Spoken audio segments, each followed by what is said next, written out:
கர்த்தருக்கு ஸ்தோத்திரம். ஊழியரின் ஊழியத்தை குறித்து ஒரு சிறிய ஷார்ட்டான மெசேஜ் பார்ப்போம். நீதிமொழிகள் 30:33. பாலை கடைதல் வெண்ணெயை பிறப்பிக்கும், மூக்கை பிசைதல் இரத்தத்தை பிறப்பிக்கும், அப்படியே கோபத்தை கிண்டி விடுதலை சண்டையை பிறப்பிக்கும். என்னத்தை பார்க்க போனால் கோபத்தை குறித்து. கோபத்தை கிண்டி விடுறதுனால சண்டை எழுப்புகிறது. அந்த சண்டை எங்கே போய் முடியுதுன்னா ஒரு பிரிவினைக்குள்ளே முடிஞ்சிருது. நம்ம குடும்பத்துலேயும் இருக்கோம், நம்ம வெளியேயும் பார்த்துருக்குறோம். அந்த சண்டை எங்கே போய் முடியுதுன்னு. அப்போ நீங்கள் பாலை கிண்டுனாலே அது சும்மா வெண்ணெய் வராது.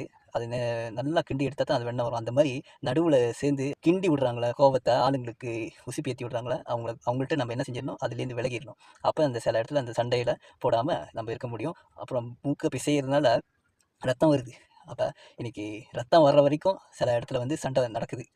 இன்றைக்கி நம்ம ஆவிக்குரிய காரியத்தை நம்ம பார்க்க போகிறோம். அப்போஸ்தலர் புத்தகத்தில் பவுலையும் பர்னபாவையும் குறித்து பார்க்க போகிறோம். அங்கே வந்து கடும் கோபப்பட்டு 2 பேரும் என்ன செஞ்சிடறாங்க, அங்கே பிரிஞ்சிடுறாங்க. எது நிமித்தம்னா அவங்க பழைய முறைமைகளை மிக்ஸ் பண்ணுறதுனால. நீங்கள் பர்னபா வந்து பழைய முறைமைகளை மிக்ஸ் பண்ணார். அப்படின்னா விருத்த சேதனம் செஞ்சால் தான் நம்மலாம் ஒன்றா ஊழியம் செய்ய முடியும் அப்படின்ட்டு அந்த மிக்ஸ் பண்ணுறதுனால. ஆனால் பவுல் ஆவியானவர் சொன்னது போல் புதிய ஏற்பாட்டில் வந்து புறஜாதியும் வச்சுக்கப்படணும். அது இதை கொண்டு போனோம்னா அவங்க இடர் அடைவாங்க.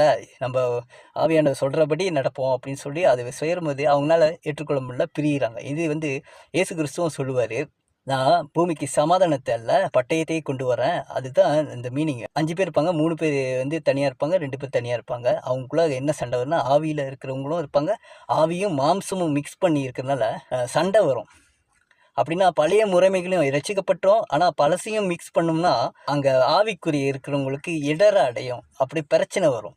அப்போ பிரிஞ்சு போகிறது அங்கே தான் கோபம் வரும்.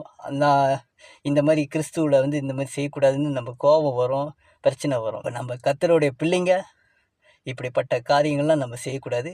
கர்த்தருக்கு சித்தமானால் அடுத்த வீடியோ நம்ம பார்ப்போம்.